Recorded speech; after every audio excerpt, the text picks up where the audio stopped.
জানেন কি, মুরগ সম্প্রদায়ের যে কোনো বড় অনুষ্ঠানে মাংস রান্না করে পুরুষ আর ভাত রান্না করে নারীরা।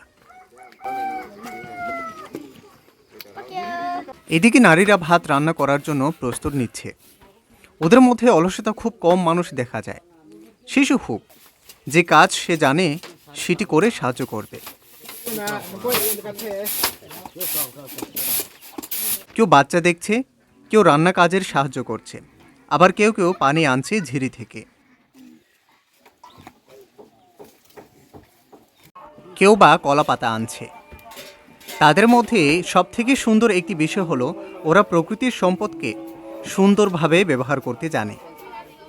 শহরে মানুষের কাছে বর্তমান সময়ে কলা পাতায় ভাত খাওয়া একটি ফ্যাশন হলেও তাদের কাছে এটি নিত্যদিনের ভাত খাওয়া ও ভাত বেঁধে রাখা পাত্র। পরিবেশের ক্ষতিও নেই। কি চমৎকার, তাই না? আজকে মেহমানদারি করবে কলা পাতায় ভাত পরিবেশন করে। এই বিশেষ সামাজিক অনুষ্ঠানে সব মাংস রান্না করে না তারা। বিশেষ করে গলা, কান, কোমর, রানসহ 4টি পা রাখা হয় তার আত্মীয় স্বজনদের জন্য। অদ্ভুত লাগবে একটি রীতির কথা শুনলে।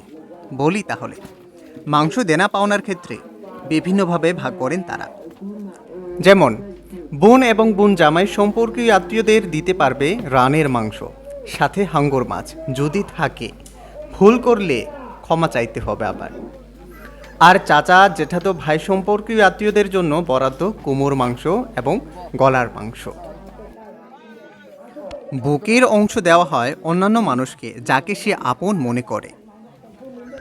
মনে রাখুন, মুরগ সম্প্রদায়ের কেউ মাংস দেওয়ার সময় লেজ দিলে মন খারাপ করবেন না, কারণ মাংসের কোমর অংশের 2 ভাগে ভাগ করা হয় আপন মানুষকে দেওয়ার জন্য, আর তার মধ্যে লেজের অংশকে দেয় পরম আপনজনকে। এখানে বিশেষ একটি শর্ত রাখে তারা। ধরুন, আপনি লেজ এবং কানের অংশ পেলেন পরম আপনজন হিসেবে। আপনিও অনুষ্ঠান আয়োজন করলে তাকে লেজ এবং কানের অংশ দিতে ইচ্ছে করবে, পরম আপনজন মনে করে। কিন্তু এখানে পড়বেন বিপাকে। সে কখনো নেবে না। তখন সে মনে করবে সম্পর্ক বিচ্ছিন্ন করার জন্য আপনি দিচ্ছেন। তাই একতরফা আত্মীয়তার ওজন বেশি রাখতে হয়। এখানে বলতে পারি ম্রোরা নিঃস্বার্থভাবে সম্পর্ক তৈরি করে। কি অদ্ভুত তাদের সামাজিক বন্ধন! তাই ওরা একবার যাকে আপন ভেবেছে, প্রজন্মের পর প্রজন্ম প্রতিজ্ঞাবদ্ধ হয় যেন কেউ কাউকে অবহেলা না করে। এখানে আয়োজকের বাড়িতে একটি বড় পাত্রে বিশেষ পানি রাখা হয়। সেখানে ছোট্ট একটি পাইপ থাকে। সে পাইপ টান দিবে যে কেউ আসলে, এবং কপালে এই যে গোলাপের রঙের রং মাখবে, সেটা তারা সৌন্দর্য মনে করে।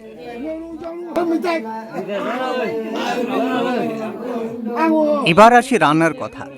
পুরুষেরাই তো রান্না করবে, আগেই বলেছি। কিন্তু রান্নার মধ্যে কি কি দেওয়া হয় সেটা তো বলা হয়নি।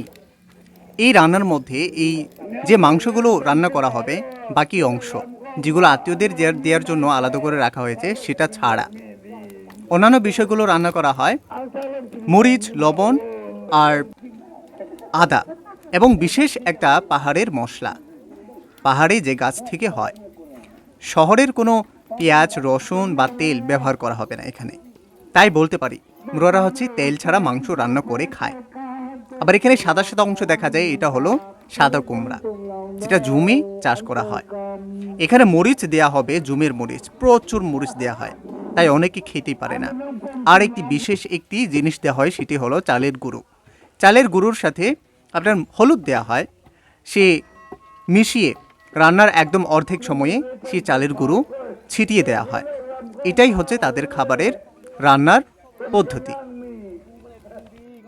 মাংস রান্নার কাজে নারীদের কোনো অবদান নেই।